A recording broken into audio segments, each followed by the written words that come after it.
If I could have John respond Like, yeah, to that you might have some. Yeah, I was going to say, have John some respond to that. there. Let's move to push it forward into a new section. Let's say you give it to him, Kamil, and let's see what else happens into further, because we don't want to run out of time only on 1 Thessalonians. Yeah, that's a good point. So let me maybe ask a question. So if Paul mentioned Pilate, would that disprove mythicism? I mean, I think that it definitely would sway in the favor of historicity. But I really think that it kind of depends on the context, because it's pretty obvious, like through Josephus, that Pilate was very prominent to the Jewish people. Being that he was a ruler in that region. So, I mean, I think it would depend on. Okay, the context. Yeah. So if Paul mentioned Jesus being crucified by Pilate, would that disprove mythicism? Yeah, I kind of think that really kind of goes against like your whole argument for 1 Thessalonians, not to drudge that back up, but it kind of seems disjointed with the 1 Thessalonians argument that you have. But I think that if you had a verse, an authentic verse written by Paul, where Paul says Pilate crucified Jesus, I would think that would weigh heavily against mythicism. Do you think that would make mythicism more probably false than true? I mean, I'm not really sure. Again, I hate playing the speculation game, because we don't have a verse from Paul where it's I'm just asking, like, what would falsify mythicism? So would that falsify mythicism? Oh, well, I mean, Paul, for one thing, Paul being the first one and really the only independent one to write about Jesus, if he had mentioned something to connect him to an earthly existence, I would say that would weigh heavily against mythicism, depending on the context of it. Sure. And do you think, like, if he said, for example, in the first chapter of Romans, as you all know, Jesus Christ, who was crucified in Judea under Pontius Pilate, like, would that, like, if we actually had that in the manuscript, would that mean that, now mythicism is more probably false than true? I mean, yeah, again, depending on the context, because, there's a lot of interpolations that have happened in the Bible, as we had just discussed one. I think depending on the context of it, I think that it definitely could be like the falsifying attribute, something that actually links Jesus to a historical existence here on earth from Paul would be really good evidence against mythicism. If we could somehow rule out interpolation, I don't know how we would do it, but let's say that we have like a way how. Yeah. Well, that's what I'm saying. An authentic reference from Paul somehow placing Jesus here on earth, I think would be a really good piece of evidence that would make him historical. But I'm kind of curious, because I felt like in your opening statement, you presented an unfalsifiable narrative for historicity. So, I mean, what is your falsifiability criteria? Well, I mean, you would just have to get the prior probability low enough, right? And there you go. Easy peasy. Well, no. I would. Before you, I get a problem with that, though, Cam. Yeah, sorry. Before you go on, I just wanted to ask a follow-up question, because I don't really understand why Paul mentioning Pilate would disprove mythicism, right? Because you have to remember that under minimal mythicism, there is the idea that there were essentially two levels of initiation in the mystery religion that was Christianity, right? So the people who were in the first circle, they were told the allegorized version of the story, where Jesus actually walks around on earth and like interacts with historical people, right? Like, that's why the Gospels were written. Like, the Gospel authors on mythicism didn't actually believe in the historical Jesus, right? They just created this like allegorical version. But then if you became initiated and you actually became like a part of the core, like the inner circle in the cult, then you were actually revealed this like cosmic truth that no, actually Jesus didn't die on earth. He died like in lower heavens, right? Or under the firmament.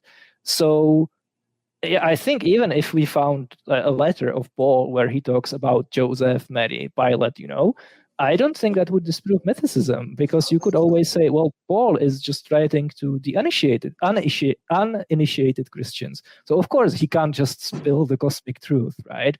But then it makes me wonder, like, what falsifies mythicism though, right? Like, for example, can you give me... Hold on. Can we handle that real quick?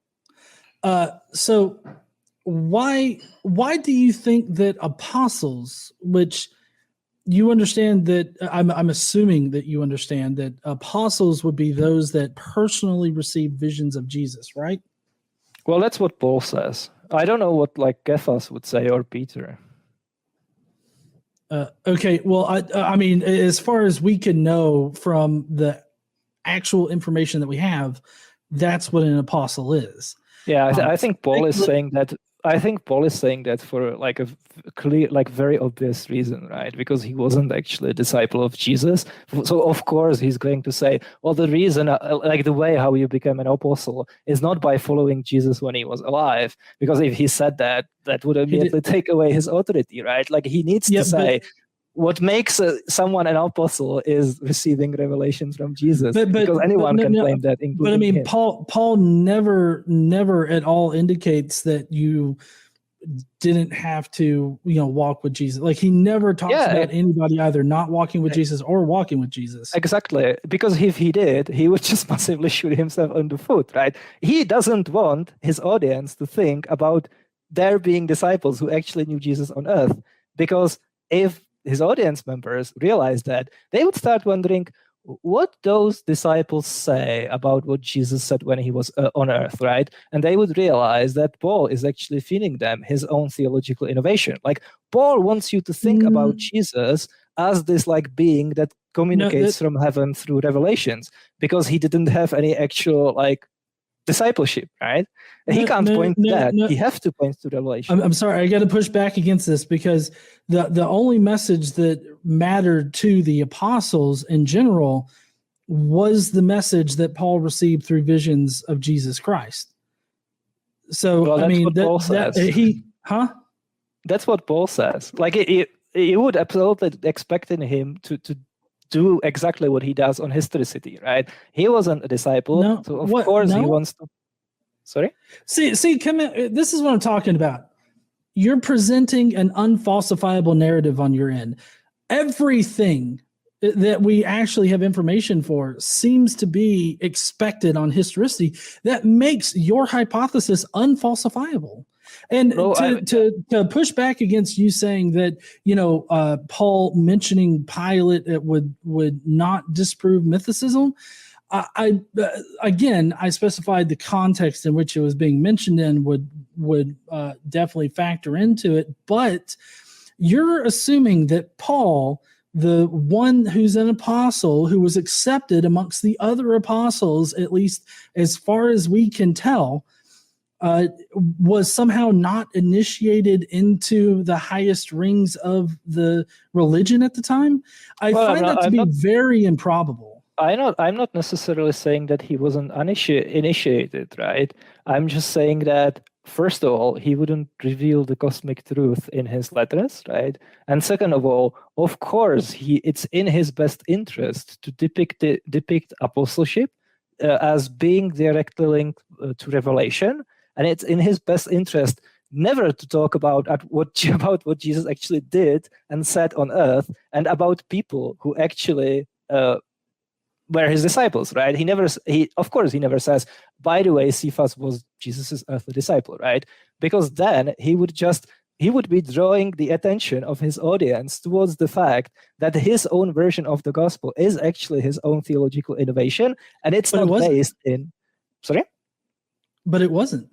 Sure, it was. Like that's the whole. In Galatians, hold on. In Galatians 2, he goes and he confers with the other apostles, and he finds that his gospel, his message that he's teaching, is no different than the ones that they're teaching. So how can it be his personal theology that he's teaching, but his personal theology is also the theology of all of the other apostles? Okay, where did Paul get the idea that you don't have to follow the Torah in order to be a Christian? Did he get it from other men, or did he get it, as he would say, from the revelation? I mean, I'm not exactly sure on that point, but I mean, I would think that any information that he claimed to be from Jesus, he would have only gotten it from a vision of Jesus.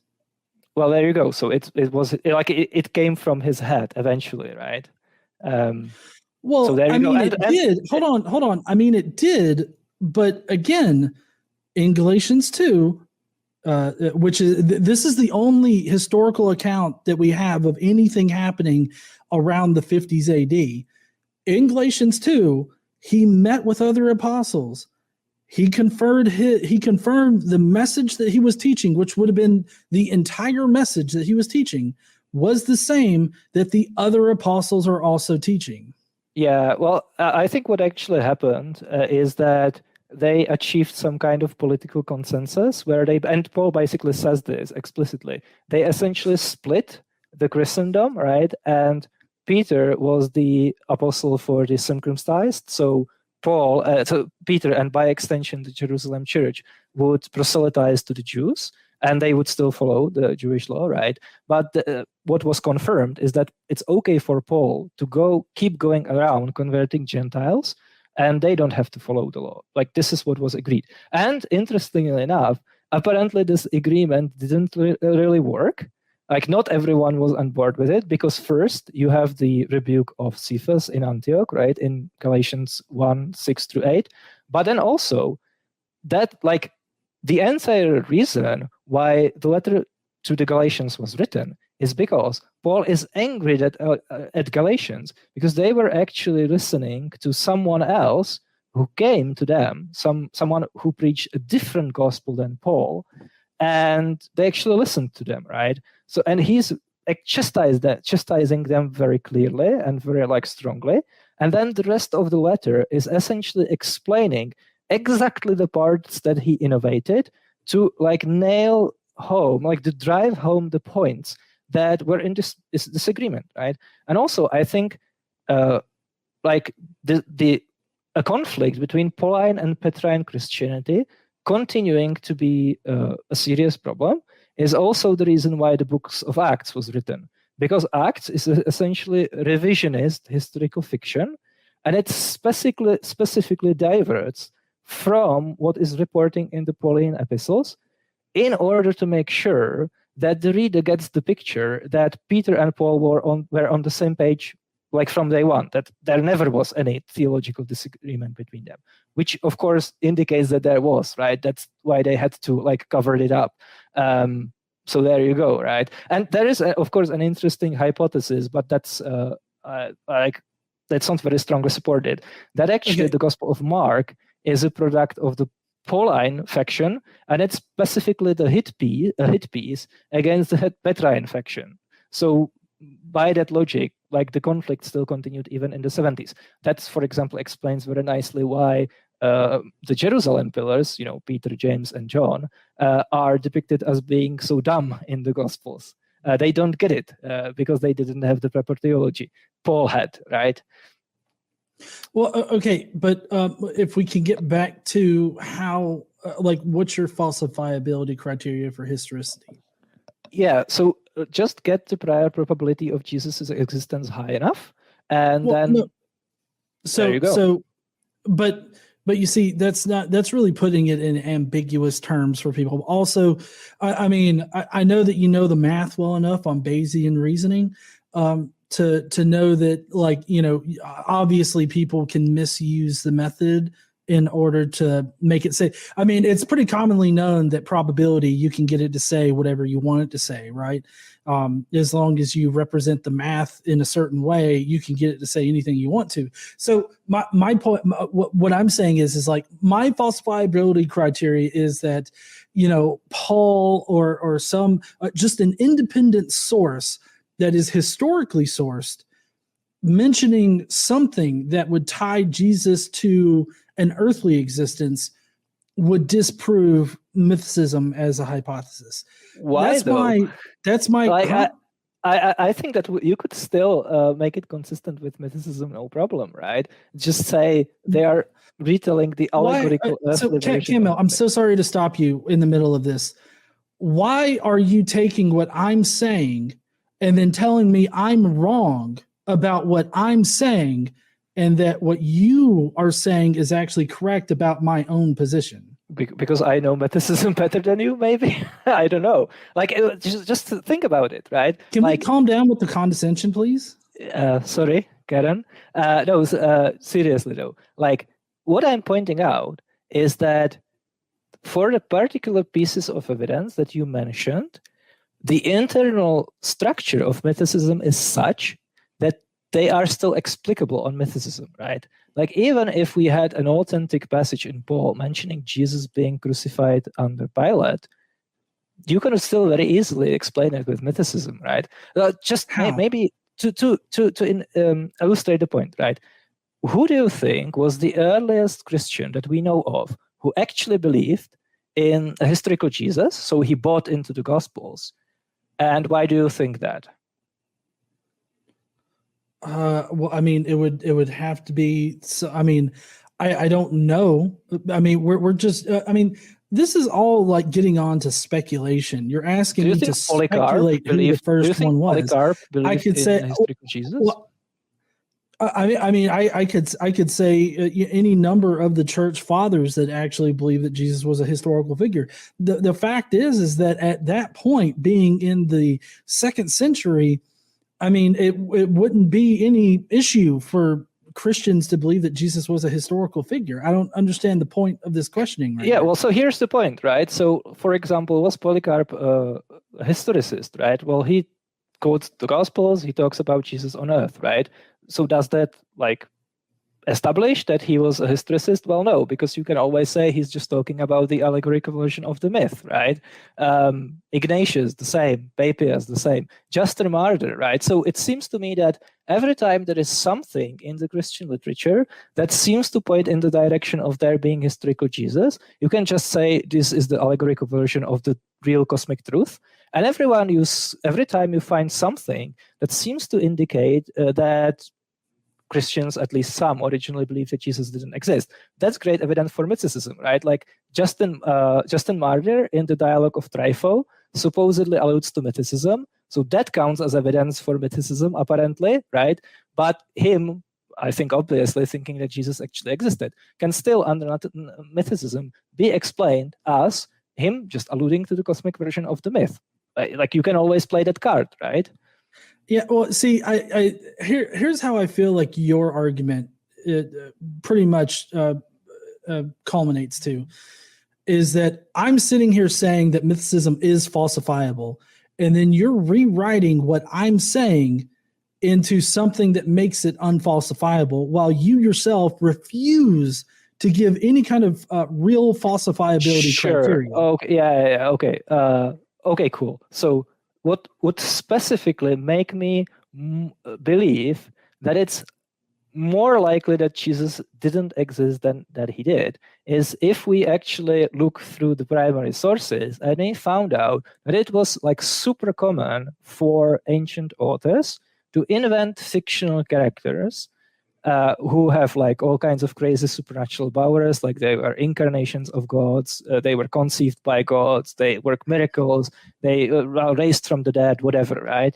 And they actually placed them in like, a generation ago, basically in their own time, and then have them interact with, governors and high priests who we can establish independently actually existed. Like, if it was really common, if, for example, if the situation in the ancient literature was comparable, I just want to say, like, really quickly. So, if the situation in the ancient literature, when it comes to this kind of pattern of like literary development, was comparable to, for example, superheroes today, then I would say Jesus is probably just another invented figure, right? Like 2,000 years from now, when the historians dig up Superman, and they will already know that Spider-Man didn't exist, and Batman didn't exist, and Wonder Woman didn't exist. They will have no reason to think that there actually was Clark Kent, right? But actually, in the ancient sources, it's exactly the opposite.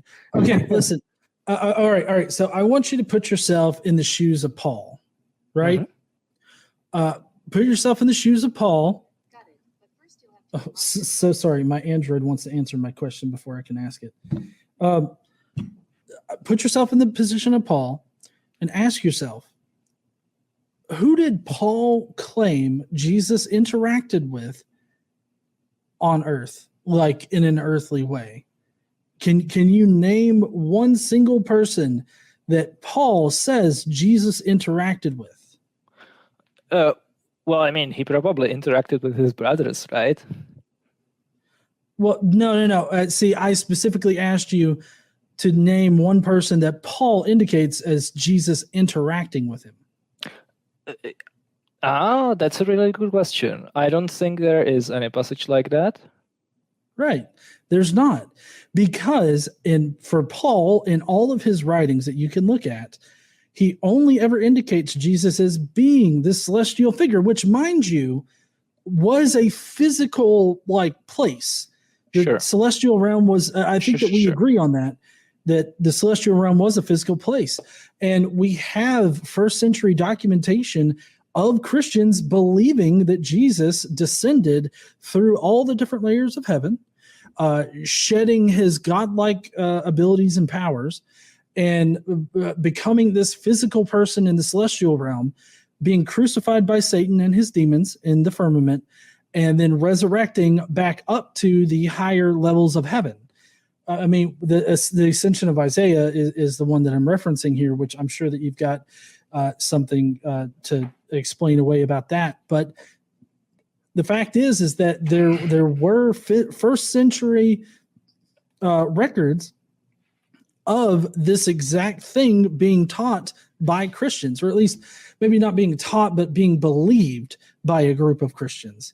So, I mean, I don't know. I'm incredibly frustrated at the fact that I'm sitting here telling you how you can falsify mythicism, but then you just tell me that I'm wrong about mythicism in general. And I tell it how I see it, right? I don't know. Shall we move on? Yeah, I guess we'll have to.